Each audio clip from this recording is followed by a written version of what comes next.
May all be seated under the presence of God. Pwede pa mag-prepare sa lahat. Stay ka lang. Hallelujah. Praise God. Welcome everybody. Welcome po sa inyong lahat. Welcome po sa mga first time. Dapat mga first time din. May see the hands of the first time na nag-join ng Arise. May see the hands. Ayun. Short announcement lang, quick announcement para makalimutan mamaya. Next month po, yung Arise natin next month will be held po sa Kalumpang po sa Jensan.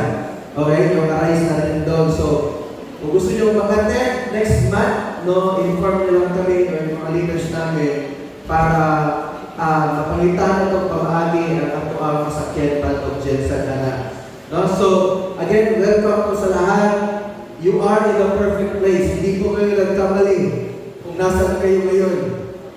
Ulot na mo, ang panahon, tugnaw, ulan-ulan pa yun, ang uban kayo, nabasa pa, padulong diri.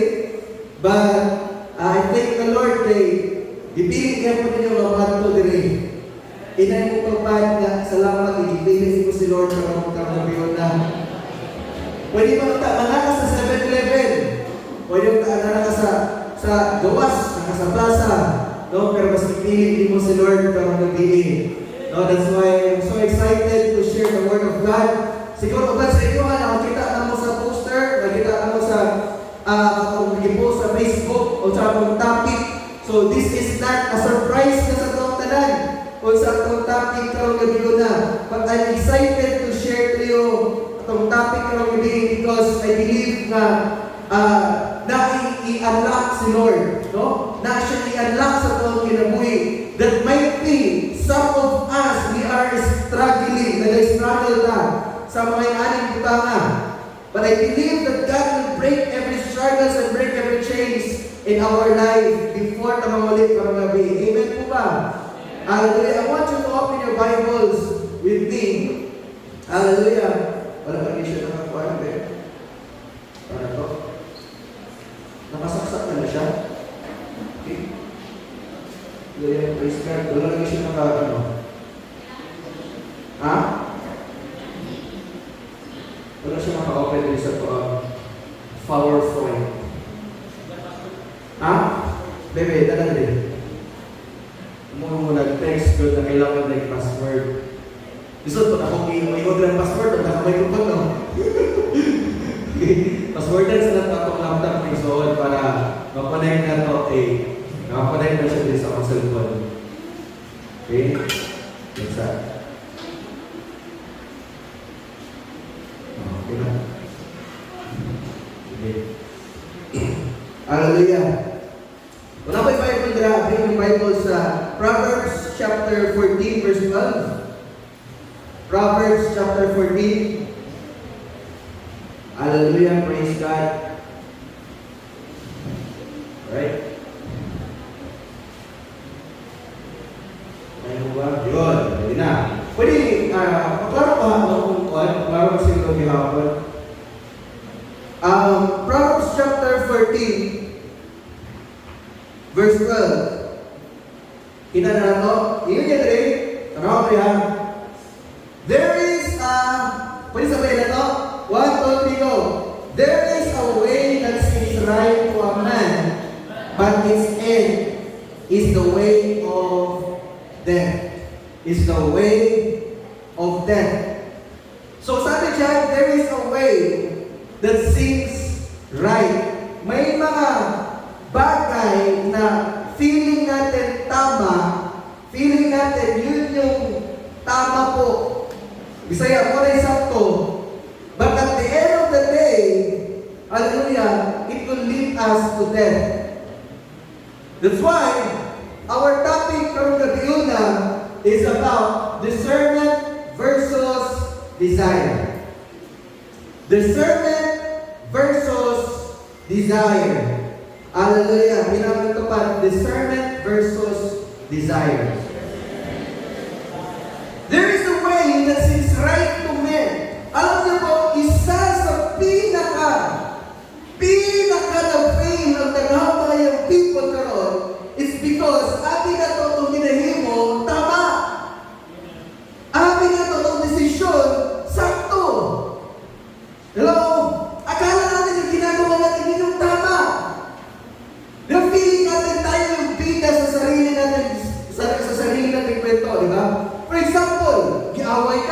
Isa pag ikaw maldita, ikaw ang maldito, pero pag mag-share ka sa lahat tao, feeling mo ikaw yung inaapin, di ba?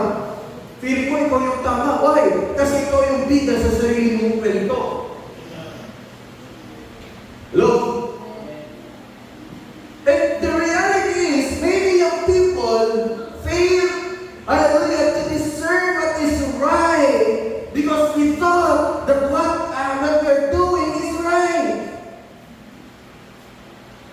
Hallelujah! May battle po between discernment and desire because we thought yung ginagawa natin tama. What we desire is right. Kaya kailangan po ang discernment. Discernment po, yun po yung nagbabata. Siya po yung umaway sa mga bagay na akala natin tama pero mali. Hello? Amen. We live in a follow your heart culture, tama? Advice ko na follow your heart. Advice ko, follow your heart. We live in a follow your heart culture, but if your heart is pulling you in the wrong, but what if your heart is pulling you in the wrong direction? Sabi ng heart ko, siya na yun. Sabi ng heart ko, she's the right person. He's the right person. But what if your heart is pulling you in the wrong direction? Paano mo yung puso mo, hallelujah, nililid ka para gumawa ng masama? What if yung puso mo is nililid ka in the wrong direction? Tama ba gihapon siya? Are you here? Can I amen po ba sa lahat ng mga young people? What if your heart is leading you, is pulling you in the wrong direction? That's why my battle po. Look at this. Discernment is the spiritual. Ano po yung discernment? Discernment is the spiritual capacity to distinguish between truth and falsehood, good and evil, and ultimately God's will and direction. It is the discernment. Yung discernment po, siya yung maliit na boses na naririnig natin when what we're doing is wrong. Ang discernment muna siya ang tigay sa tuwa. Siya ang nagtutulog, oy, mali na, oy, maayo na ha, that's good. Hello? It's a gift from God that helps believers make sound judgment. That's why kailangan natin ang discernment.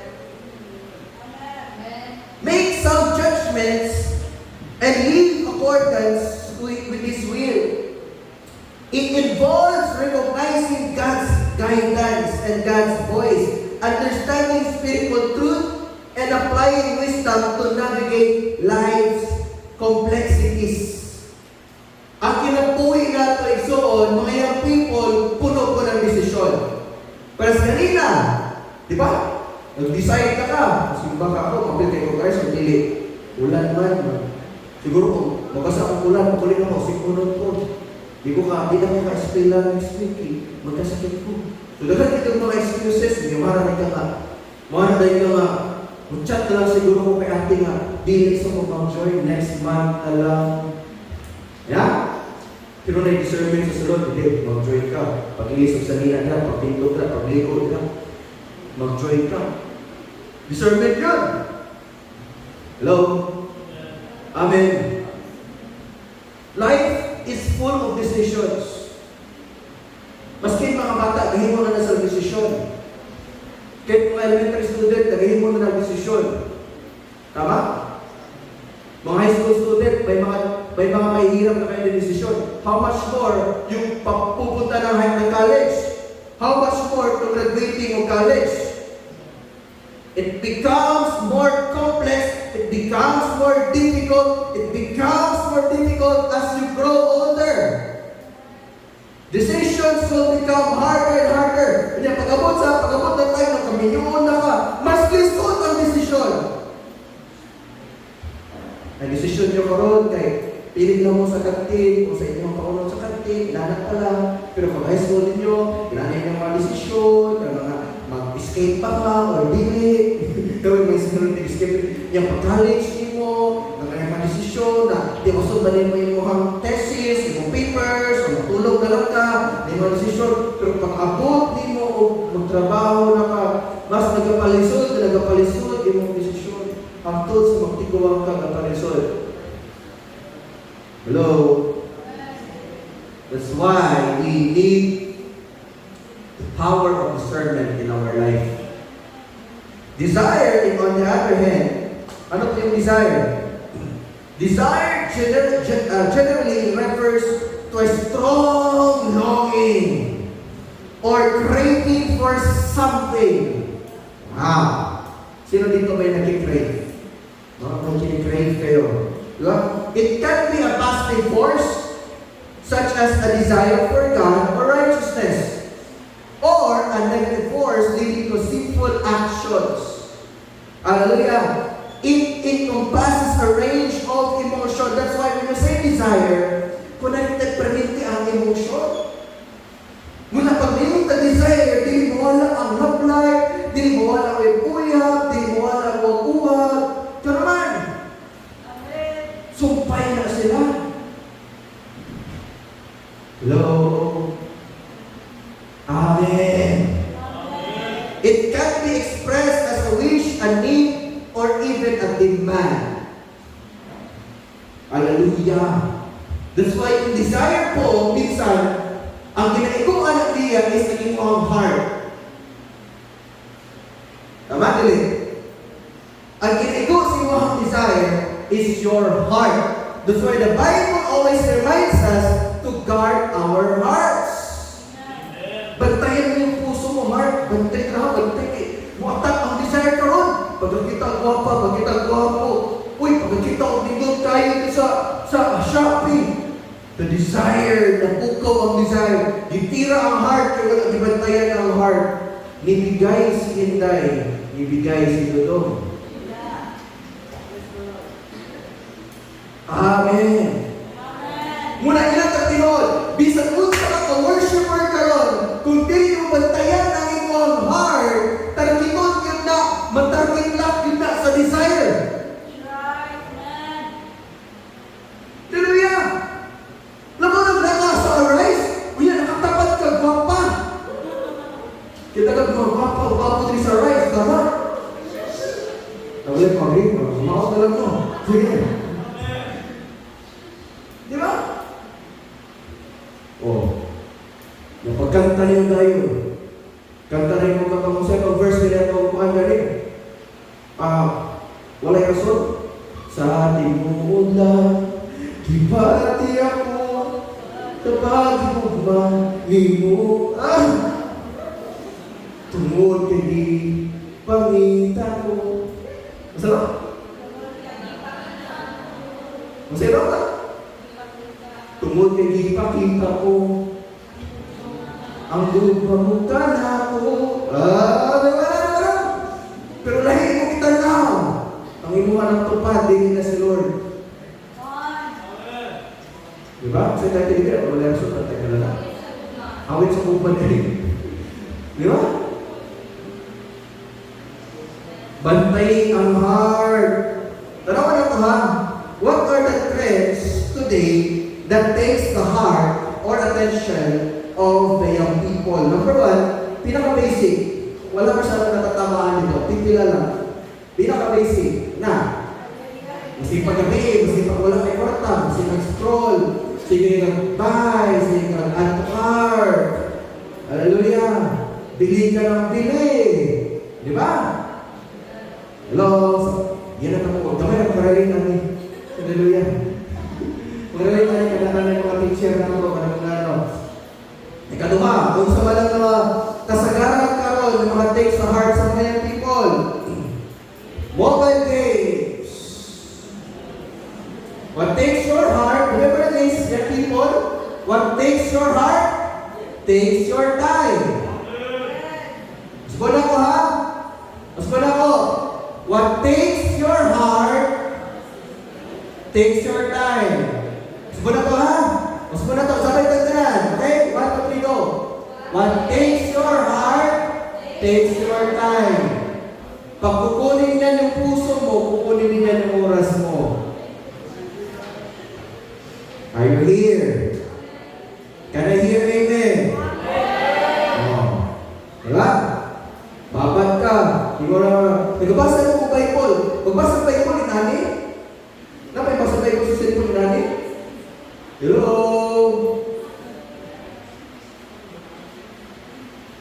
Amen, mga young people. Marami sa yung mga games dira po. Sa pa rin mga games dira. Napay ko, blocks dire. Napay kailangan bata ha. Tingnan kayo mama, wala na yung Gcash niya. Kaya naman, gipalit o Roblox. 500. Gantayin nyo na.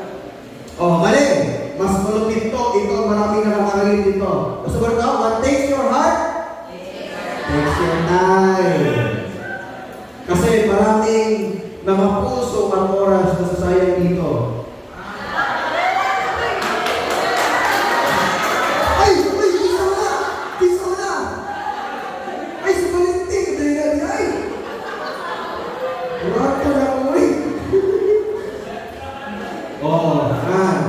Lisa na kailangan din mo tayo. Ha? What takes your heart, takes your time. Ano yung mga kumukuha ngayon? Ano yung mga humihila ngayon sa mga puso ng mga young people? Relationship. Tama tuloy. Di ba? Uyag-uyag. Huwag pa kang mag-skwela, uyag-uyag na. Ang ibante, hindi ka kay mama. Ang ibante, tinaguan ni Papa mag-drive o tricycle. Mamanday, kaya para ibalot ni mo, tapos yung i-date-date. Mugamit po siya magtutor ng hinulaman. Hello? Marami naman nakaka-relate dito. Daghan kayo ang mga young people, hallelujah, na natira sa kaaway because of the desire nga sa relationship. Gusto mag-uyab-uyab. Gusto masunod sa uyab-uyab. Hallelujah. Amen. Kailangan ng mga may karelasyon dyan na tago-tago, lahing umuyab sa Instagram, lahing umuyab sa Messenger. Yeah? Lahing ko din umuyab sa ganit. Threads ba ito? Threads. Bantayan nyo na isuon. Mga young people, mag-ingat po tayo. Hallelujah. Amen. Ipakitaan ng mag-abs. Wala na, naluyan na ka. Amen. Tandali nyo, daghan kayo, modang trend karon. Manapansin ninyo, elementary student pala, may uyang na. High school pala, grade 7, grade 8, may uyang na. Aros din pa ka pala mamunta kong Rexona. Pagtuon sa Rexona before ka may uyang. Ha? Kamupot mga lalaki, pagtuon po o panghimasa before ka may uyang. Di pa yung mga panghimasa, matulog, may buyang na mo, yung mga ulaw. Okay? Bitin ba yan? Mag-end ka lang taon. Amen. Look at this. Discernment is learning to see the things the way God sees. Or the way God sees them so you can make wise choices. Pag may discernment ka, kapulunsyok ka, nga ang uyab-uyab, dili pa yun sakto kung bata pa ka. Dili pa yun sakto, hallelujah, kung naapay mga dapat mga sa ilang uwi. Hello? ikaw po na lalaki, na dapat napakaya si kaso, wala pang i-develop sa sarili, ay, mag-ihaw na ibog-ibog lang sa kayo, sa papayo niya. Amen. Amen. Discernment, yun na, is learning to see the things, the way, or learning to see things the way God sees them. So pag mayroon ka na discernment, Lord, mo na magkati mo gusto. Mo na pinagdi ang plano mo sa kuha. Palitod ka na mo ni, himumon daging na mo ni, musulod ka mo sa inani.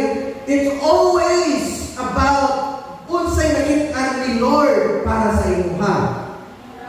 That is discernment. Can I hear amen? And so number one, gusto kong i-remind sa tuwang tanan. Number one is that your feelings aren't always telling the truth. Your feelings aren't always telling you the truth. So kung ikaw desire and so on, hallelujah, panloloko yan. Pag grabe ang force sa desire, that is a red flag na niloloko ka ng puso mo. Okay, asang Tagalog ko eh. Niloloko ka ng puso mo. Amen. Hallelujah. Look at this. In Jeremiah chapter 17 verse 9 says, the heart is what? The heart is deceitful above all things, and it is extremely sick. Nakakasuka. Hello, luod kayo. That's why marina is one day, or kisa sa inyo, nagsulot mo relationship before, kanya mo flashback mo, puta, din mo sa una eh. Hiyas kayo sa una. Diba? Kaya mo na ang force sa desire. Mag-flashback ka. Nawayag din ako. Isa mo, din ako. Siya. Pagkaglinan, kayo na ako. Isang taste ako sa una. Diba? Mag-flashback ka, diba? Hello? Actually, extremely sick. Who can understand it fully and know its secret motive? That is our heart. Ang Bible is define that the heart is deceitful about all things. Your heart is not always telling you the truth. Your desire is not always telling you the truth. So, pag once when it comes to the relationship, kung naibog ka ni Ani, nagkagusto ka kay Ani, and then grabe ang bira, ang pull sa emotions, and your heart, and you wanna give time and effort, sa pagbata pa ka, nag-eskwela pa ka, hallelujah, diba na nag-remind si mo, ayaw lagi na, that's not the right person, it's not like the right time, pero grabe ang bira sa iyong emotions and desire. I want to tell you right now na ikaw mismo niloloko ka ng sarili mong puso. Hindi ka niloloko ng tao. Niloloko ka ng sarili mong emosyon. Hello? Muna ka mo? Ay, niloloko lahat ng mga lalaki. No? Niloloko ka ng puso mo. Nagpadala ka. Ano may itong panani mo ng uyak o ako marapadala? Ibig sabihin, niloko ka ng sarili mong puso. Can I hear amen? Huwag hindi naman yung mga amen kasi maraming topic, no? Hallelujah! Kaya sabi niya dyan, feelings are like weather. They change daily. So, ang feelings di ay, ang emotion, ang desire, is weather lang. Unya, halos magpakamatay na ka. Weather naman na. Sabi niya, feelings are just like weather. If you dress for summer in the middle of winter, you will regret it. Pag mo summer, sabi niya, ay winter. Bugnaw ka sa Korea, ay winter dito. Hello? Taglamig. Kung sa atong bagyo, napoy kwan dito, winter dito sa bagyo. Kanya, kung sa oto, hindi mo atong bagyo, makashorts ka mo kayo, nakasanto ka. Salita ko sa inyong Hello? Amen. Kaya, yung feelings po natin, paiba-iba po yan, pabago-bago po yan daily. Di kuya, hindi na ginawa siya na yun, siya na yun. Wala naman nakita. Ang panahon ako sa mga tao, shadow na lang, shadow na lang. Oh, kuya.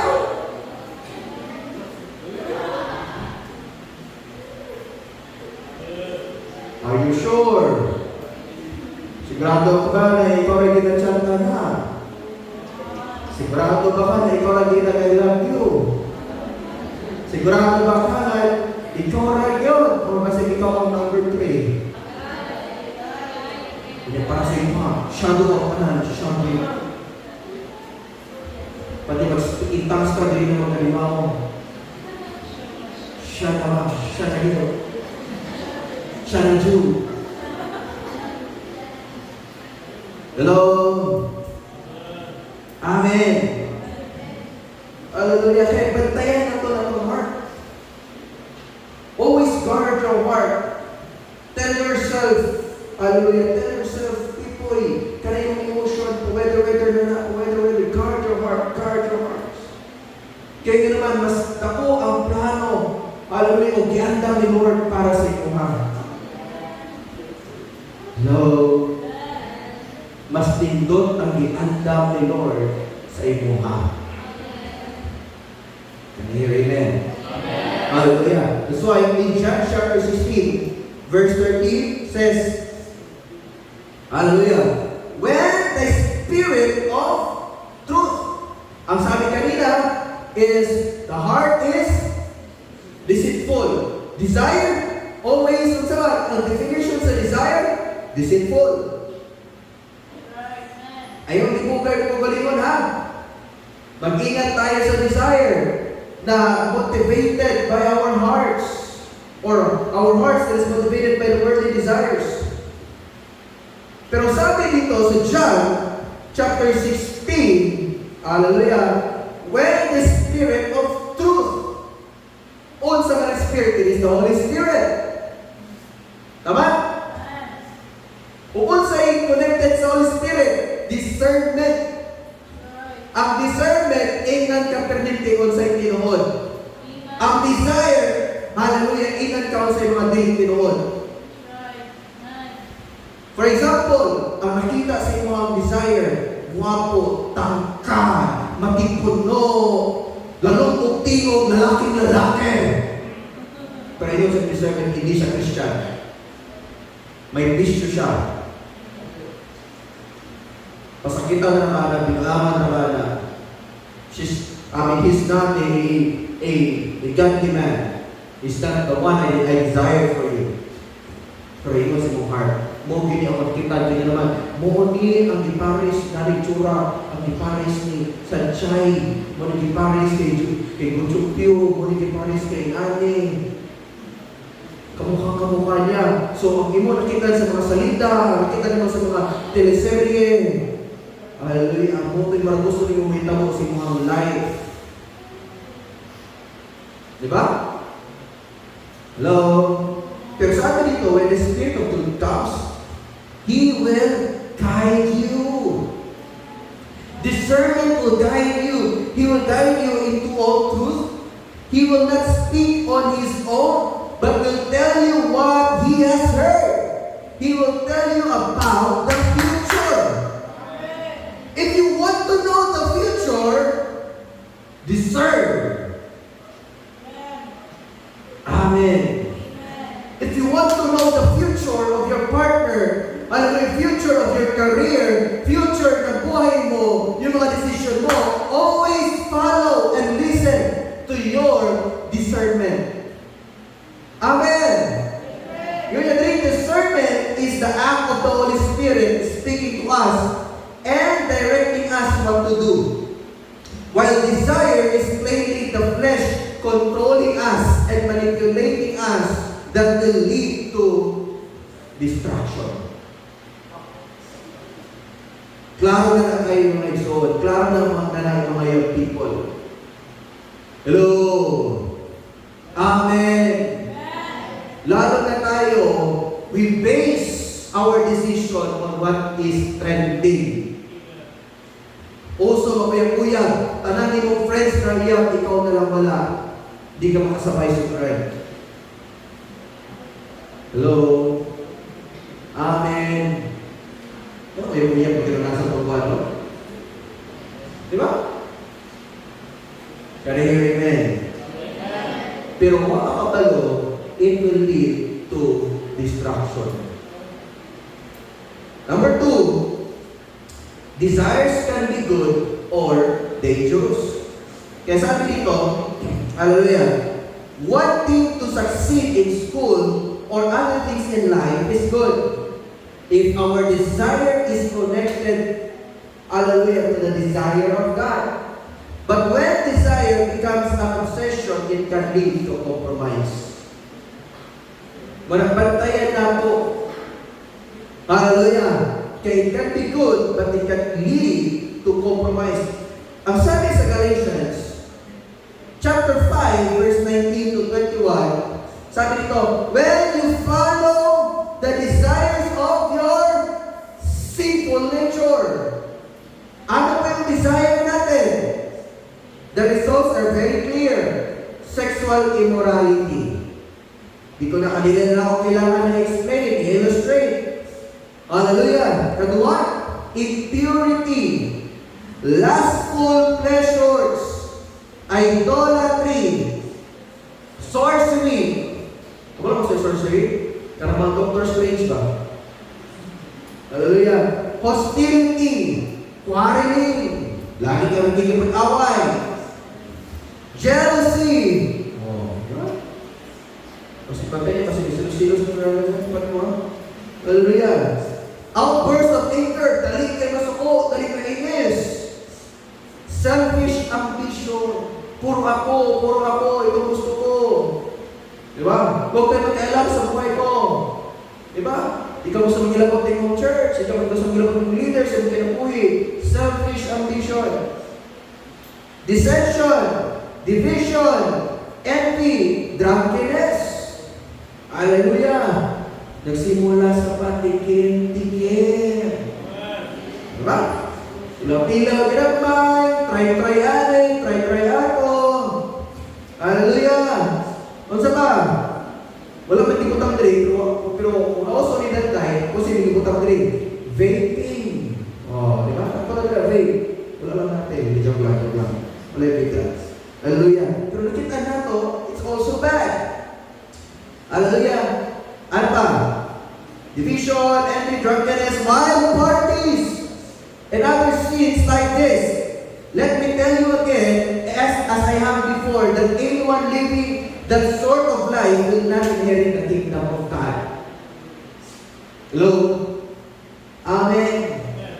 The pleasures of this world, that is very evident po. Posible ko wala akong kabalo, pero nakabalo si Lord. Amen.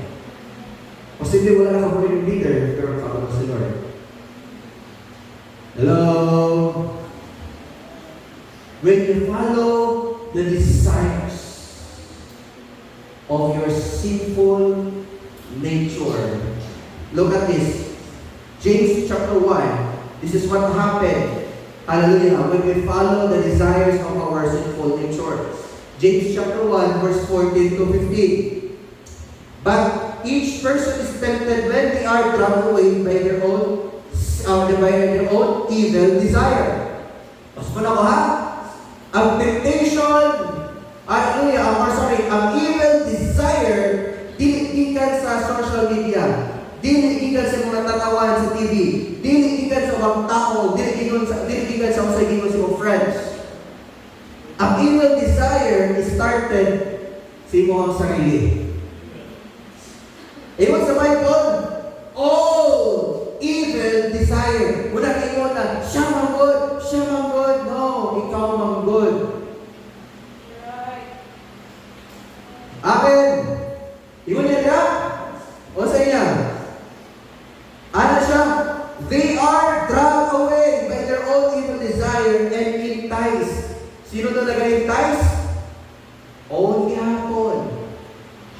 heart gihapon, self gihapon. Amen. Pero minsan, manhid na kayo ta sa word ni Lord. Manhid na kayo ta sa mga advices sa mga tao. Why? Because we are dragged by our own sinful desire. Ang tao nakapag-desisyon na sa puso niya, isod na kaya advicean. Dili na maminaw o advice naman nakapag-desisyon na siya to follow his or her own heart. That's why this is what will happen kung imong i-follow ang imong desire. Then, after the desire has conceived, manganak ang imong desire. Kung sa'yo panganak sa desire, it will give birth to sin. Kita ka mo sa ngit-ngit. Diba? Chat-chat lang mo, makamura lima. Hello? Amen. May konting flirting, may konting ganito, may ganyan. Doon na nagsisimula. Desire lang siya, pero nag-birth na ng anak na of sin. Pero asa nagitan? Oh, desire, right? And what happened is that, and sin, when it is full, napuno na, buong-buo na, what happened? It's full grown, give birth to death. Kamatayan. That's why, pag hinayaan mo yung sin, or hinayaan mo yung own desire mo, sigang paminaw sa imong heart, sa imong sarili, sa gusto mo, it will eventually give birth to sin. And one day, it will eventually destroy your life. Yung death po na yan, hindi lang po yan basta physical death. Yung death po yan is death of your purpose. Hallelujah. Death of your destiny. Death of your life. Guba ang mga kinabuhi. Why? Because you listen to your own desires. Inaman mo ka. Undangin na lagi na. Hallelujah. Look at this. Desires need direction from the Holy Spirit. Without the Holy Spirit, they'll run off course. Point number 3, last. Here come again. Discernment is learned, not instant. Yung discernment po, it is learned. Hindi po yan siya instant na may discernment ka na agad.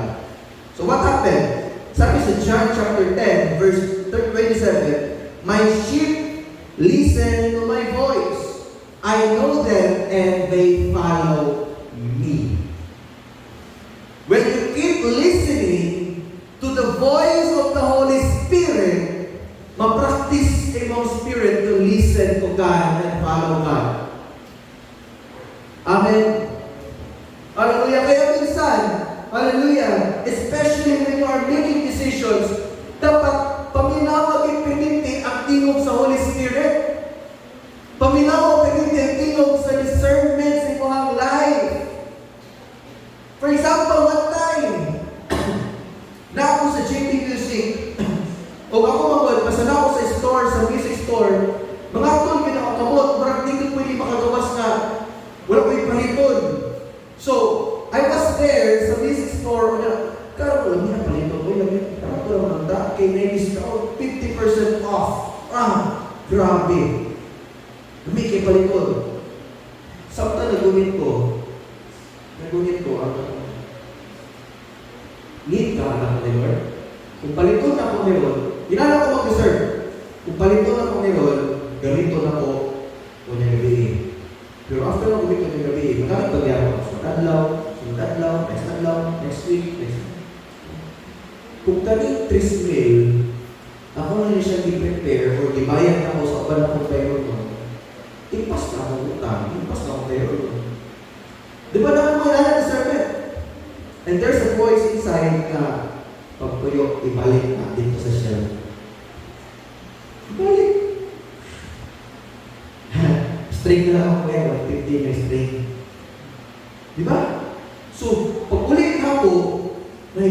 mind, hindi naman, wala na akong gasto o kwarta na dapat nailangan. Pero kung ako nung tuyo palit, pag ulit ako sa balay, wala akong peace of mind na nakakala ko, ano, ipalit ko na ako.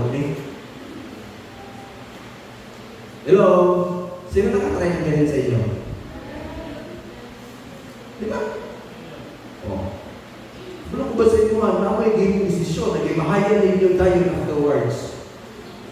Naghatri sa tuwa, ngayong people, tignan mo yung katabi mo, baka siya yun. Nagpumawa siya ng desisyon na later on, pinagsisihan niya. Hello? Gisabot, kaya na-pressure. Sige, kung dili ko sa puton, di na ako pakita sa inyo ka. Di na ako, wala na ako sa inyo ka. Di na ako mapano. Mga pressure. Sige na lang. Kinala na tayo. Kita na tayo na. Kinala na tayo. Pero dito, ang realize ko, ano, isa ba kung nakawa niya? Ako may respect ko, ako manito ako, di kawanan niya. Hello? Meron! Hallelujah! Tungkol kayo ng birth, panganak, ang kasalanan, nabuntis. So ikaw na mo ko ron, tungkol kayo nabuntis, namahot naman, ibiyaan. So yung tamo ron, nakakita mo kung lahing wapa, nakita mo kung lahing wapo. Bakit ngayon tala? Bakit ngayon? Sana, no? Meron na iba. Ikaw sana ang aking yakap-yakap. Iwaman na minaw sa leader. Wala na minaw sa pastor. Muna ka na yung team somron. Kabalo mo si tawag na? Kung tayo na nagkantahan? Kabalo mo si tayo na nagkantahan? Ang sabahan? Alam mo ba, ang title ana, Mirese.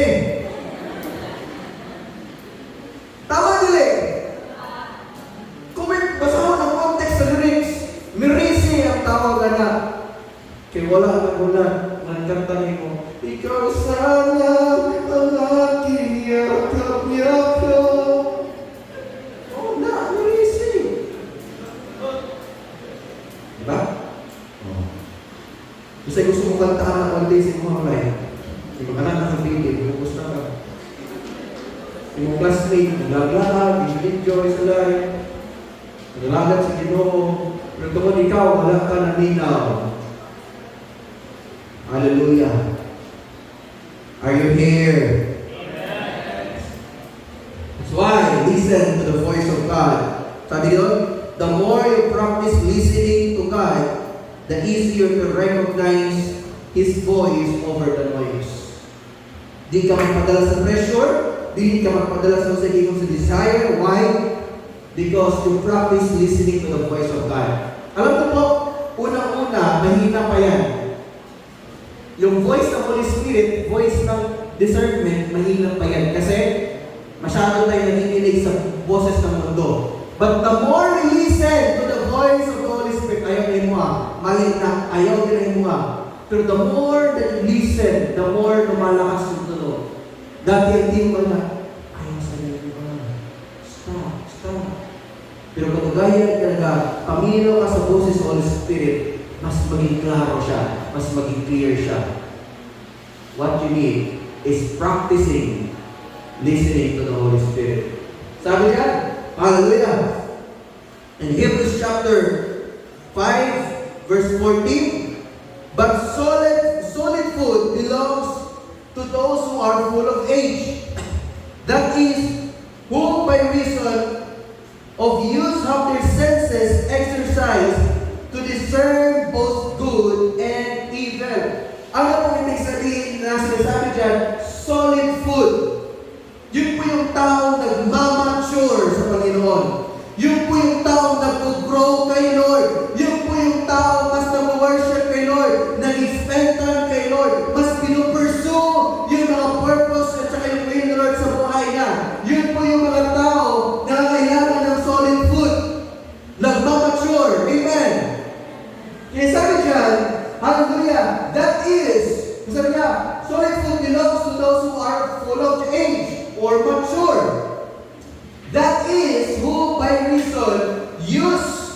Of use, have their senses exercised to discern what is, or to discern both good and evil. So habang nagmamature ka, mas nadi-discern mo. Hallelujah, ano yung mabuti at ano yung mali. Hello? Amen. Hallelujah. That's why practice listening to the Holy Spirit. Amen. I will end in this verse. So kung makana mo, mungkin ang struggle na magkakintiya. Maglisod yung kung sa akong ako. Kaya nagabatay ng discernment, nagabatay mo ng desire. Always na lang yung permitted daog ang desire. Pili ang discernment. Always na lang yung iya. Kung yung feeling na ako, pag-imuon ako ang desire, guilty ko permitted. Feeling na ako, parang wala na yung purpose, Lord. Feeling na ako, parang hindi na ako love ni Lord.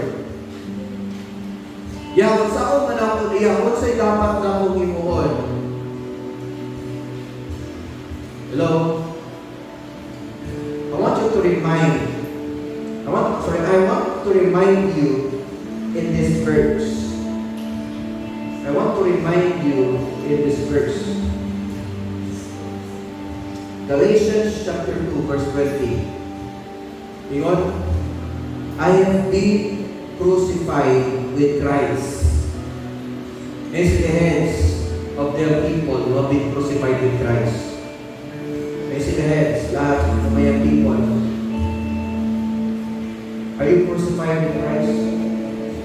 Sabi dyan, I no longer live, but Christ lives in me.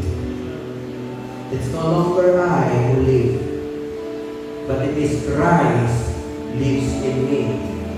The life I now live in the body, I live by faith in the Son of God who loved me and gave Himself for me. Ang pinakamaganda po, hallelujah, is that Jesus died on the cross 2,000 years ago to take all your struggles para talunin yung desire mo. Si Jesus po namatay na siya 2,000 years ago to defeat your desires, to defeat your sinful nature. That's why all you need to do is that saying, it is no longer I who lives, but Christ lives in me. Dira hindi mo madaog ang iyong flesh, dira hindi mo madaog ang iyong desire. Hallelujah. When you begin to live with the Holy Spirit. Amen? It's no longer I. Pwede ba hawakan kamay mo? Hawakan mo heart mo ngayon. I want you to touch your heart. At sabihin sa may sarili mo, it's no longer I who lives. Mas mo na ito, yun ang pagalimot, it's no longer I who lives, but Christ lives in me. Ulito na to. Okay, one more time. Okay, with conviction. One more time. 1, 2, 3, go. It is no longer I who lives, but Christ lives in me. It is no longer I who lives, but Christ lives in me. Lahat ng binago ni Lord na yun, I want you to all stand. Hallelujah. Lahat ng mga binago ni Lord. At lahat na gusto baguhin ni Lord, I want you to stand. I want you to encounter the Lord